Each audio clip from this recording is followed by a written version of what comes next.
Russia's foreign ministry is warning that relations between Moscow and the West are reaching a point of no return. Loud blasts being heard in the Ukrainian capital, Kyiv, in the early hours of this morning, and that's amid fears that invading Russian forces are now approaching the city center. It's been a dramatic week in Eastern Europe after President Vladimir Putin authorized what he calls a special military operation in Eastern Europe. It's now being reported that thousands of people have already died. To get you a sense of what we should make of this, bring in independent analyst Nick Hedley, who joins us now via our video link. Nick, you've been patient with us. Thanks for that. It's lovely to have you on the program. Let me just begin by gauging from you, dare I ask, what you reckon the end game is here for Russia. I mean, on the one hand, they insist that the objective here is not to occupy Ukraine, but how do we make sense of that in a context where they're now moving into the capital? Morning, and thanks for having me. Yeah, it's very actually difficult to see where it goes from here. I think it's quite clear that Putin did not expect very much resistance. I think he thought this would be a lot easier and a lot quicker, and that the Ukrainians would back down quite early. From what it seems, he seemed more intent on taking the breakaway regions and sort of absorbing them into Russia and installing a Russia-friendlier president in Ukraine. But now that things have escalated as much as they have, it's very hard to see where he goes from here. I think he's lost a lot of face internationally, and this has not gone as planned for him. And I think the worry is now he might need to double down and go more aggressively into Ukraine. You speak about the international community in some respects. It appears, at least from my vantage point, that the only weapon really that the US, the West has, are these sanctions that they've imposed. But, I mean, is that enough? Because on the one hand, the reality for Ukrainians on the ground is they probably need a whole lot more military assistance than anything else, especially if we're to avoid them being sitting ducks in this conflict. Yeah, sanctions will hurt Russia a lot, especially if the EU imposes sanctions on energy from Russia. That would be a huge hit to the Russian economy, which relies very much on fossil fuel exports.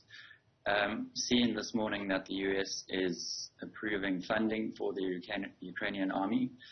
But again, this is clearly something that Putin would have thought long and hard about the risks of this and weighing up whether it's worth it for the inevitable sanctions. And he clearly thought yes. He clearly thought the risk was worth the risk. Sure. South Africa has, in some quarters of society, been accused of being more empathetic towards the West. So let me ask you this question.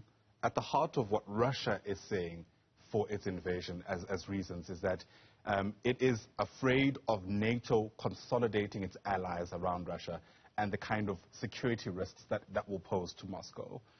Does Russia have, at the very least, a justifiable reason to be worried about this, given NATO's own track record? Honestly, I do think so.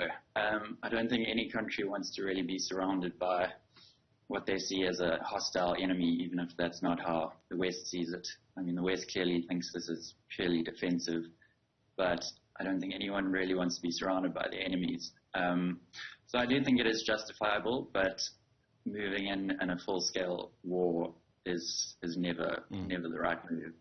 Clearly, the diplomatic option wasn't tried hard enough, and this is a very serious and bad last resort. Yeah. Other countries have also obviously weighed in, South Africa included among that list, or included on that greying list. I wonder whether you think this is actually a weight-bearing contribution or is tantamount to some kind of academic exercise. I mean, put simply, do you think Russia cares what South Africa thinks? Not particularly, to be honest. Right.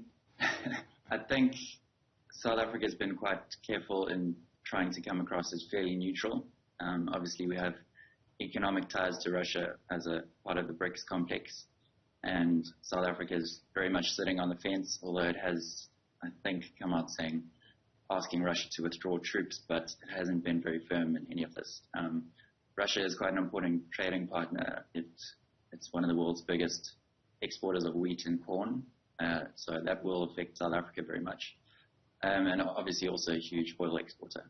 Yeah.